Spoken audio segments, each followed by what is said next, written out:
Welcome back to my channel Ayan Roja. నేను ఈరోజు super టాపిక్తో మీ ముందుకు వచ్చాను. అదేంటంటే ఇంట్లో కూర్చున్న యువతి యువకుల కోసం అదేంటో ఇప్పుడు చూద్దాం. ఎందుకన్నా ఛానల్ సబ్స్క్రైబ్ చేసుకున్న వాళ్ళు ఉంటే వెంటనే సబ్స్క్రైబ్ చేసుకోండి.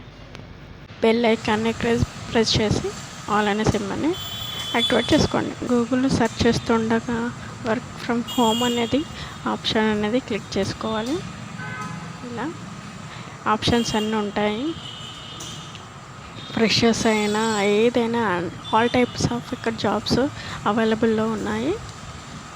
మీ ఏరియాని కూడా మనం సెలెక్ట్ చేసుకోవచ్చు.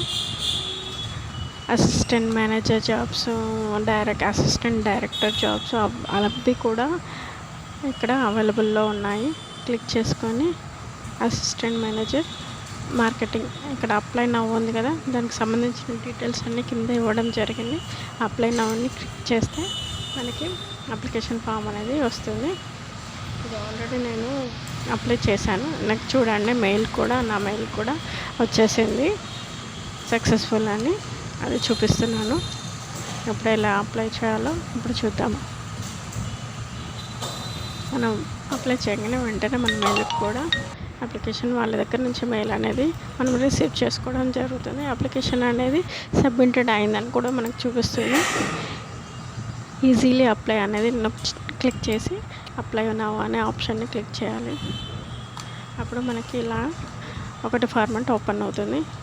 మన పేరు, మన లాస్ట్ నెంబర్ ఇవ్వాలి, అలాగే సిటీ, మొబైల్ నెంబర్.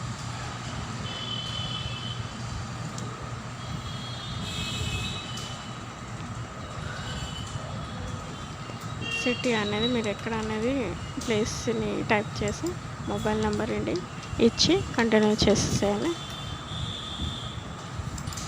కంటిన్యూ అని ప్రెస్ చేయగానే నెక్స్ట్ సెకండ్ స్టెప్ అనేది ఓపెన్ అవుతుంది.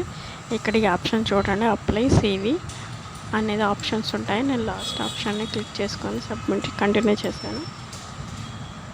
ఇక్కడ రెజ్యూమ్ అనేది ఇవ్వడం జరుగుతుంది. రెజ్యూమ్ అనేది ఇవ్వండి. నేను నార్మల్గా ఇప్పుడు చూపిస్తున్నాను. ఇక్కడ కూడా ఆప్షన్స్ ఉంటాయి. క్లియర్గా చదివి మీకు సంబంధించిన ఆప్షన్ని సెలెక్ట్ చేసుకొని వర్క్ ఫ్రమ్ ఇయర్స్ అని కూడా ఉంటుంది. ఎన్ని డేస్లో మీకు అదంటే అప్డేట్ కావాలని కూడా అడుగుతుంది. అవన్నీ క్లియర్గా చదివి క్లిక్ చేసుకొని మీరు కంటిన్యూ చేసుకోండి. నెక్స్ట్ థర్డ్ స్టెప్కి మీరు ఏది ఎక్స్పీరియన్స్ ఇచ్చారు కదా ఇంతకుముందు, అది ఏ కంపెనీకి సంబంధించింది అది ఇవ్వడం జరుగుతుంది. ఆ కంపెనీ ప్రొఫెషన్ ఏంటి, మీరు డిజిగ్నేషన్ ఏంటి, అవన్నీ ఈ 2 స్టెప్లో ఇవ్వడం జరుగుతుంది. అది ఇచ్చేసేసి నేను నార్మల్గా చెప్తున్నాను, మీరు క్లియర్గా మీరు చేసుకొని నెక్స్ట్ కంటిన్యూ చేసేసేయాలి. చూసారా, మీరు అనేది అన్నీ ఇచ్చేసారు. మీరు ఏమి ఇచ్చేసారో ఒకసారి చూసుకోమని మళ్ళీ ఇస్తుంది.